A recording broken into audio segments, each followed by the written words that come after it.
Welcome to the Spokesman Speaks, a podcast for farmers and ag professionals by the Iowa Farm Bureau, bringing you the news, experts, and educational insights that matter most. Now, here's your host. Welcome to our October 31st edition of the Spokesman Speaks podcast.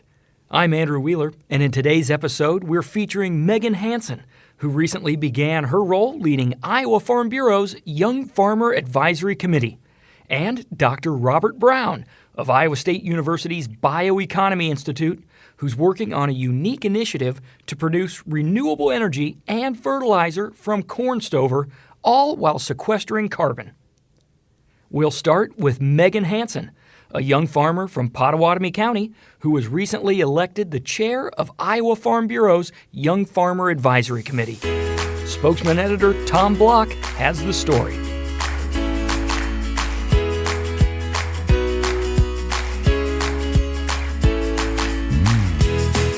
Megan, thanks for taking some time to have a conversation with us today. Let's start by telling us a little bit about your farm and your family. So my husband, Dan, and I, we live in Avoca with our 4 kiddos. Michael is 8, Owen is 6, Lauren is 3, and our new addition, Henry, is officially 3 months. So we have corn and soybeans with our farm, as well as owning and operating our own consulting business through Ag Decision Services. And with that, we offer soil sampling, fertilizer prescriptions for fertilizer, nitrogen, and seeding. And then we also represent the Pivot Bio brand. And what's your background and how did it lead to where you are today in terms of living and raising a family here on the farm? Yes, so I grew up in Minden, so just outside the Council Bluffs area. And then I attended Iowa State University, majored in agricultural communications, graduated from there in 2010. Had the opportunity to work for Pioneer for a while. In 2014, became a stay-at-home mom, and we were farming part-time while Dan still pursued full-time employment with Pioneer. And then in 2015, we had the opportunity to move back to Southwest Iowa and join the Pioneer sales team. And then that kind of over time has evolved to the Ag Decision Services business on the fertilizer consulting. And was the opportunity to come back to farm something that was always kind of a career path, or how did that evolve for you?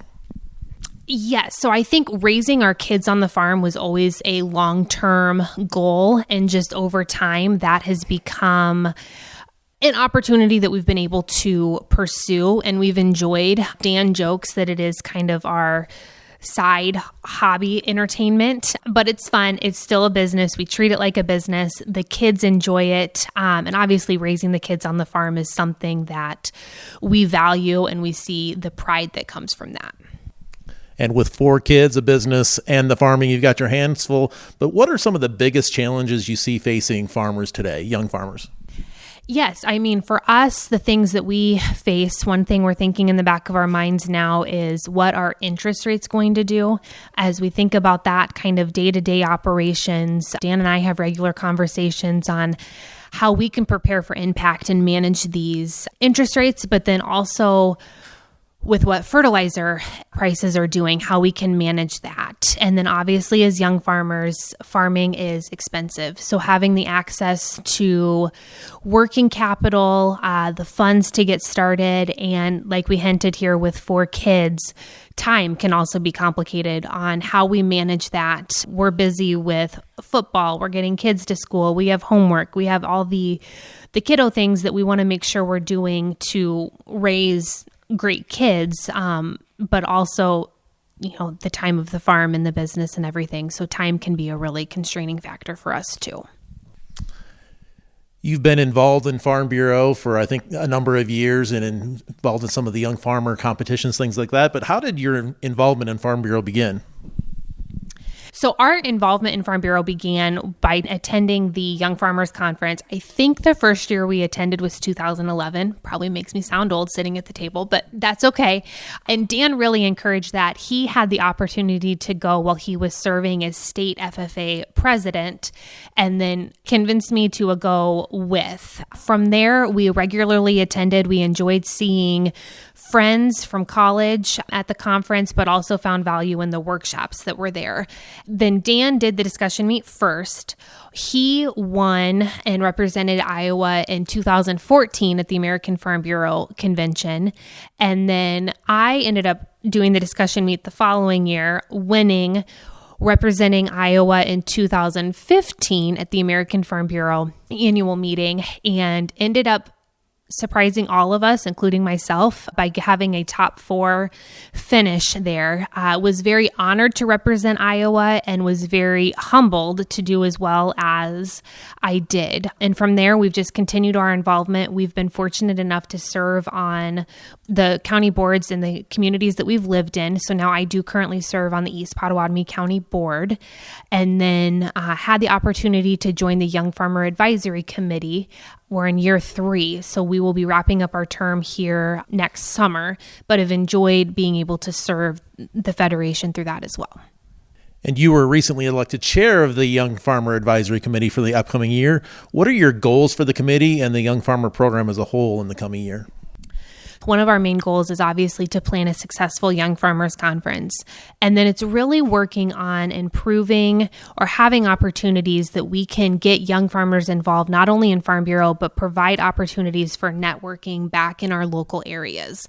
And one thing is the committee that we've had some discussions around is making sure that we're encompassing not only individuals that are on the farm, or like Dan and I that have our business and are farming, or the individuals that don't have the opportunity to farm or are not home on the farm yet. So really opening and broadening our horizon to everyone in the ag industry or interested in what's going on with the ag industry as a whole. So I would say that's one of our bigger goals, is just making sure that we're opening spots at the table for everyone to be welcomed. You know, one thing we are working on too behind the scenes as a committee is really improving our social media presence. So that's been fun to see different committee members really highlight and showcase their skills that they have through social media as well. Yeah, and whenever I talk to young farmers, it always seems to come back to that Young Farmer Conference and that networking. I think once young farmers leave college and get off into these more rural areas, Farm Bureau maybe provides that social fabric that they were missing. Absolutely. Yeah. I mean, that's, I would say, one of the big reasons why we've attended the Young Farmer Conference year after year is because it is an opportunity to see those college friends that we haven't seen on a regular basis. It's kind of known that's the weekend you're going to see some of your friends from college or peers that work for other companies. It's a great time just to catch up, but then also have the opportunity to learn more through workshops and speakers and everything that we offer at the conference as well. And we know consumers, especially younger consumers, want to know how their food is grown and raised. How can farmers be a source for that kind of information? Yeah, I think the answer to that really is being honest.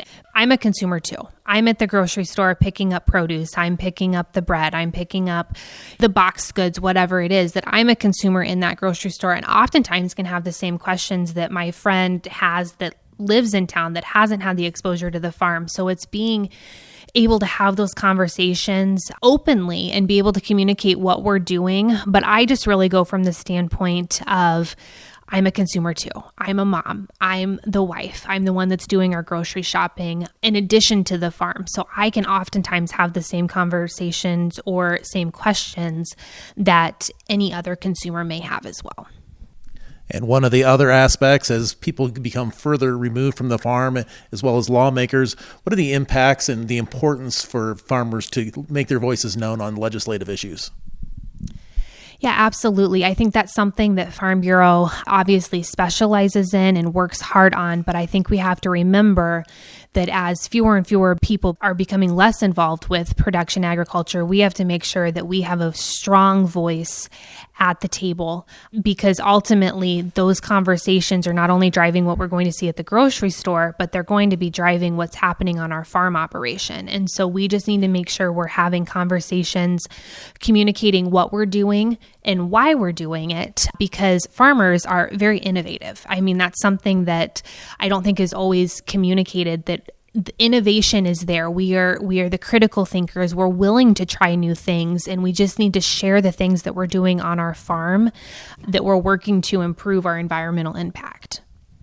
And we talked about the challenges facing young farmers, but I want to touch on the innovation that you talked about. Things are changing. Not every farm is the same. So what are some opportunities that are out there for a young farmer, or maybe provide some excitement for the future? Yes, absolutely. I mean, obviously, the technology is always growing. I think as farm equipment evolves, it becomes more hands-on. You can get a better idea of what's going on right in the farm down to the acre. When we talked about our business, one thing that we do is we're able to write fertilizer prescriptions right down to the acre that's focusing on its yield potential, what the soil samples are telling us, those very detailed things that I think oftentimes we forget that we can be that detailed and how much hard work and thinking goes into that. But then also, as we think about things like how can we improve our environmental impact, I'm going to touch on Pivot Bio only because it's something that we talk about regularly, but that's getting us away from using anhydrous as our source of nitrogen, which then is going to help improve our soil health. And then also, the way that the Pivot Bio works is it doesn't leach from the soil. It's right there on the seed, so it's available. So as we think about these water conversations that are happening, as we look at these new technologies, we're able to improve our soil health and hopefully some water opportunities as well. Yeah, it sounds like a lot of exciting things happening, always making improvements. Farmers, like you say, don't ever stand still. You're always trying to continually improve.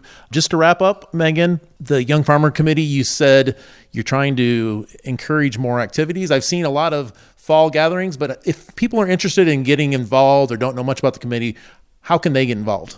Yes, so I would give kind of a couple different suggestions.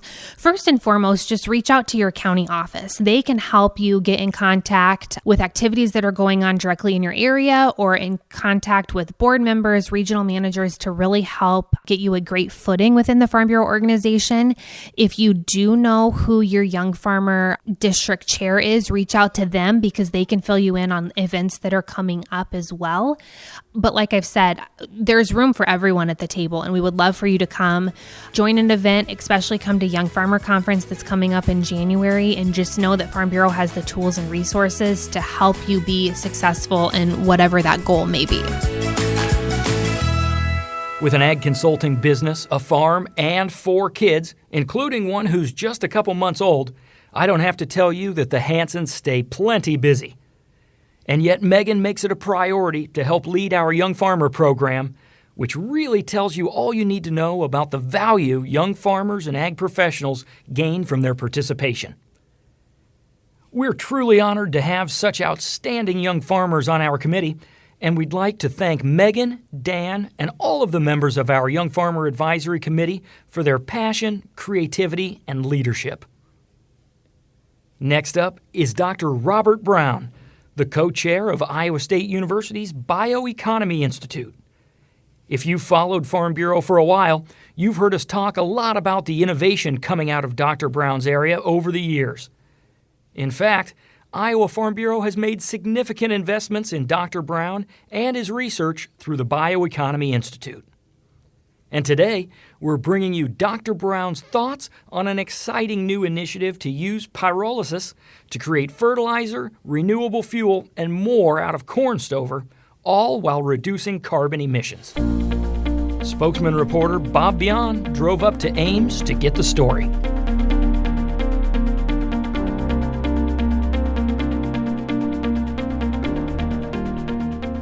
Dr. Brown, welcome. Thanks for being with us this morning. Let's start with maybe you could tell us a little bit about yourself, your background, and your affiliation with Iowa State University. I'm co-director of the Bioeconomy Institute here at Iowa State University. We actually break the Bioeconomy Institute into two programs. One is regenerative agriculture. Professor Lisa Schulte-Moore leads that. I lead the part that we refer to as the engineering technology. I'm also a professor in the College of Engineering. So how about we start with this question? What is pyrolysis? Can we put this in layman's terms? Why is this an important process to study and research? Well, I'll say any of your listeners that have ever tried to start a brush fire are familiar with pyrolysis. When you see that white smoke coming out of a brush pile as you're trying to light it up, that's an indication that you don't have enough oxygen, you don't have enough temperature. But in fact, that's how we operate pyrolysis, and that white smoke is actually liquid biomass that we have figured out how to capture and turn into value-added products. At the bottom of the pile, what's left afterwards, if I haven't had enough air or temperature, is, you'll call it charcoal, I call it biochar. Can we put together maybe a brief timeline? How and when did Iowa State University become involved in pyrolysis research, and a timeline of events and successes that have led to where we are today? Well, I've always worked in energy, but I started in fossil energy. About a decade into my career, which has started in the early 1980s, when I got tenure at the university, I actually attended a course on atmospheric science. They talked about climate change back in the late 1980s, and I thought, well, we're going to have some problems with these fossil fuels, so I started exploring renewable energy. I started with a process called gasification, which actually is closely related to my work in fossil fuels. And ultimately, I discovered there was a process that actually turns biomass into a liquid, and that's this pyrolysis that we talk about. And I slowly started working it, and I would date that to the late 1990s when we first started working in that area. Fast forward to 2022, and we have a research facility at Stein Seeds in Redfield. How did the partnership with Stein Seed come about? Well, actually, it was because of my wife. We were at a university function where we were supposed to sit next to Harry Stein, and she asked him what he did, and in his usual manner said, I am a corn and soybean farmer. And she asked him about edamame, and that started a conversation about their equal interest in gardening, and he invited us actually to garden with him one summer. Harry claims that summer, while my wife and he were hoeing the turnips, I was leaning on a hoe talking about pyrolysis and biochar. Now, my wife actually confirms this story. Harry, as an entrepreneur, does less talking than an academic, and he actually did something about it. He has farms in South America, where he grows seed corn. These are poor soils. There's a lot of aluminum toxicity, and he arranged for some local production of biochar, a very low-tech approach to it, but he generated this biochar and applied it to the soils, and he came back and he said he doubled his yields. Now, he doesn't get that here in Iowa because our soils are so good to start with, but he does see a yield enhancement even in Iowa.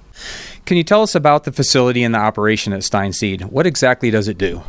Well, I'm going to start by saying here at the university we have what we call pilot scale systems, and their intent is to show that we can take any number of kinds of biomass and pyrolyze them. And our goal is to produce several products. I talked about this liquid smoke. It's we call it bio oil, but it actually contains some really interesting things. There's sugar in it, so we want to separate out the sugar from that oil. And there's something from the lignin in biomass. The lignin's what's, when you see a tree in the forest rotting, that red stuff, that's lignin. It's the glue of lignocellulose, they say. And we turn that into an oil. We call it a phenolic oil based on the organic chemistry of these molecules. And we also will produce a biochar product from the system. So those are our three main products. We also produce a flammable gas stream. It's a fairly minor product, not one that we're focusing on valorizing as much. The Stein system is building out, scaling up what we've done on campus at the pilot scale. So we refer to this Stein system as a demonstration project or a demonstration scale. And it replicates what we're doing on campus, which is about a half ton per day of biomass we process. It scales that up a factor 100. So his system, when fully operational, should be able to process 50 tons per day of biomass. And his products, though, he is focusing, his real love is in the biochar, but he also recognizes that to make the economics work, you need more than biochar. Frankly, farmers are not going to pay enough for biochar to build your business case just on that product. The oil has applications for producing renewable jet fuel, as well as renewable diesel. And those projects are still on the research scale here at the university. So he is producing a bio oil in addition to the bio-oil, but he has not gone into the technologies where we can maximize, for example, the production of the sugars that I talked about, or converting the phenolic oil into renewable diesel at this point. But those are things we're doing on campus. Would you mind walking us through the facility and how it works? What is produced through the machine? We touched on that a little bit, from beginning to end, and the importance of each.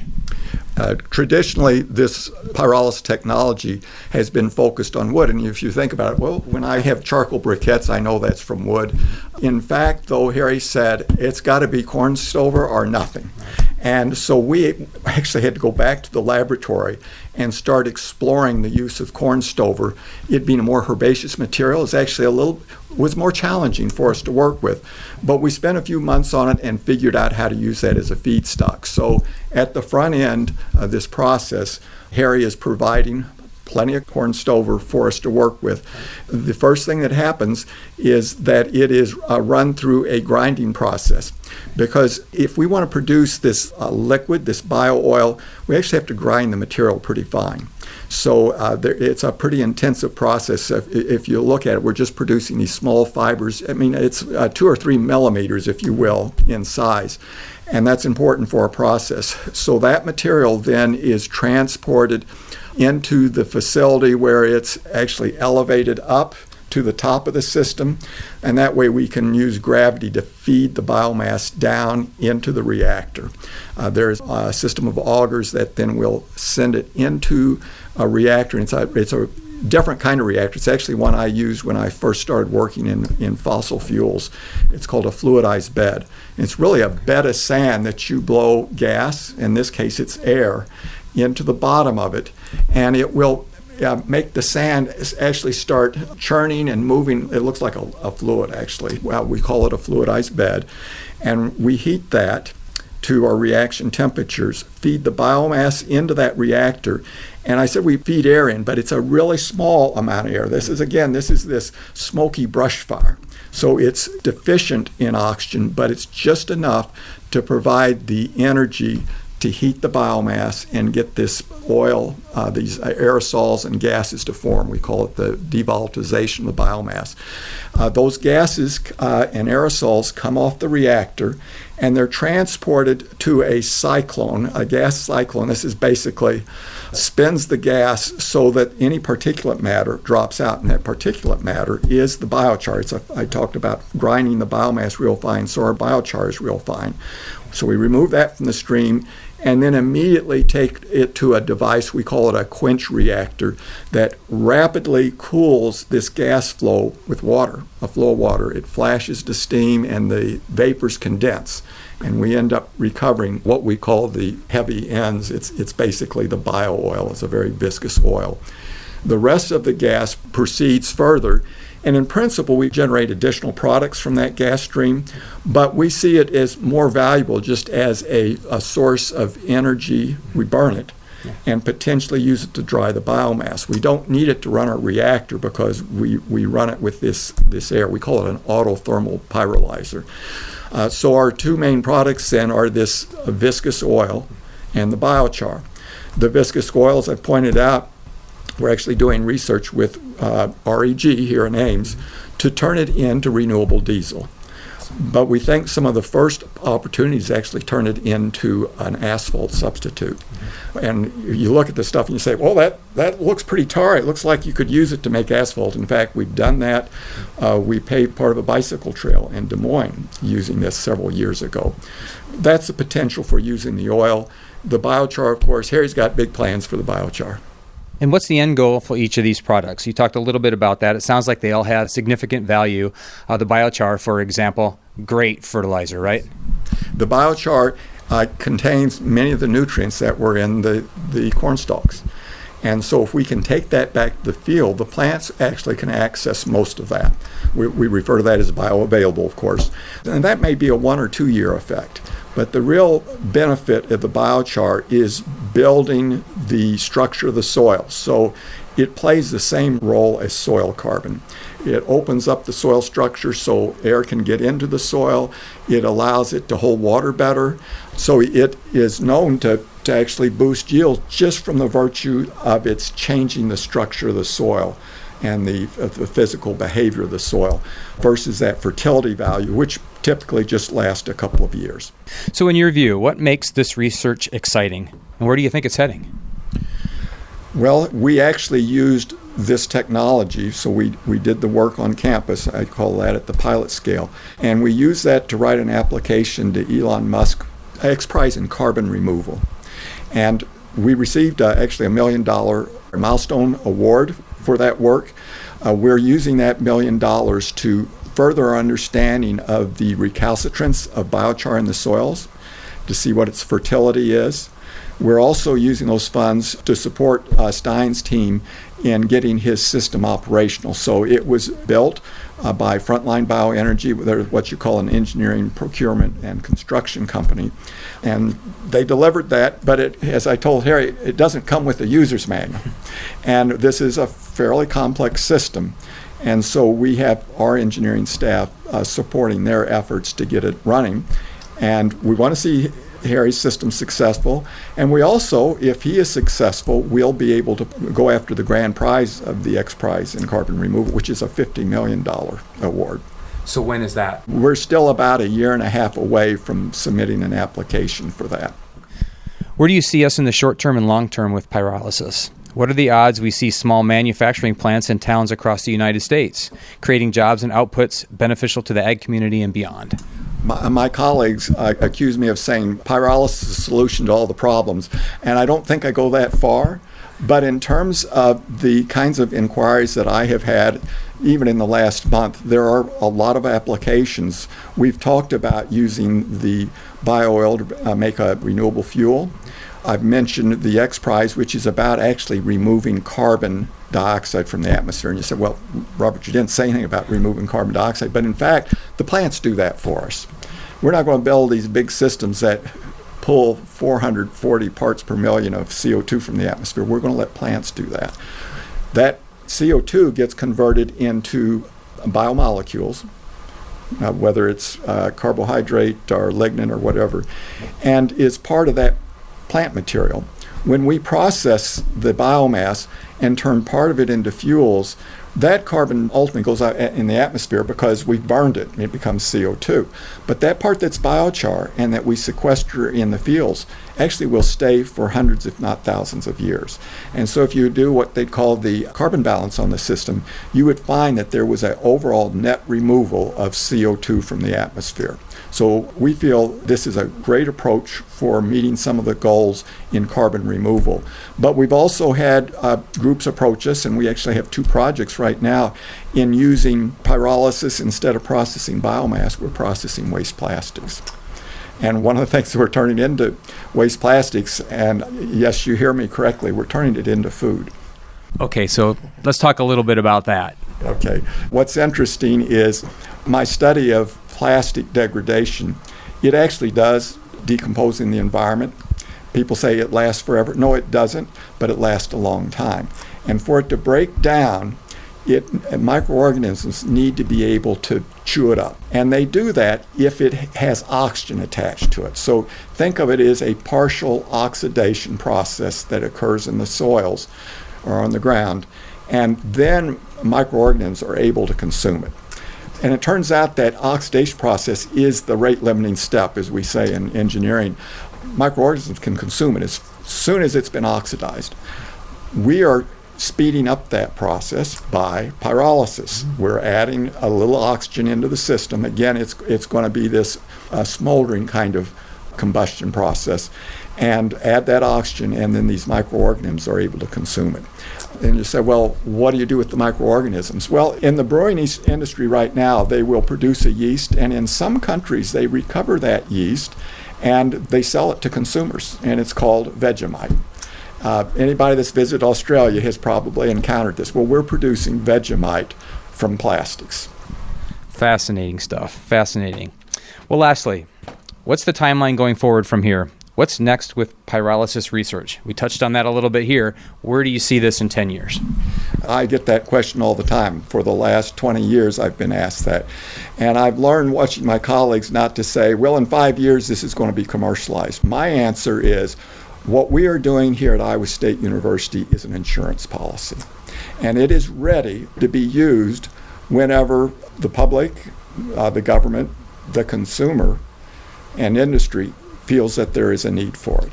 And of course, that is always based on economics. The technology is ready. The economics, frankly, depends on what the price of petroleum, price of energy is from day to day. And we saw a period where it hit over $100 a decade ago, and then it crashed. Remember when it actually hit zero for a while? And we can't compete with that. The farmers are going to have to make money from the biomass they're producing. And so we do our analysis based on just the pure economics of this, and then we do scenarios. What if? What if the competing price of diesel fuel is this? Would our process be economical?